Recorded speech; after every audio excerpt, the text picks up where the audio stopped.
Somebody asked me to make a video about accommodations and how they work in college. And I finally talked to the two people who I know who work in colleges, two different states, California and Ohio, and got information about what they've seen and how accommodations work in college. My name is Valerie. I'm a former special education teacher and administrator, and now I'm an educational advocate helping families just like yours and finding answers to questions. So I was told you would need to submit the most recent copy of your IEP or 504 to Disability Services for them to review. Even better, if you have a recent assessment that was done, like an educational test, that should be submitted as well for that office to review, because they are going to make a plan of what your support will look like in college.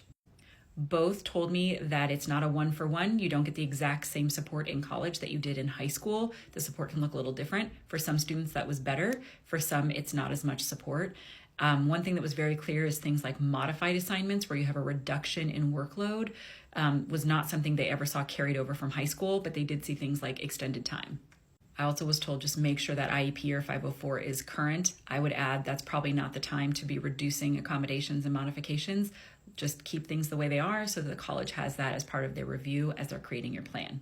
And then the end of the comments said that the person has a hard time giving themselves accommodations. And I would just want to remind people, if you have accommodations that you're entitled to at school, that's because of a need, an educational need. And so I wouldn't discount that. Utilize the support that you're being offered so that you can truly access the curriculum and then show what you know. I hope that helped.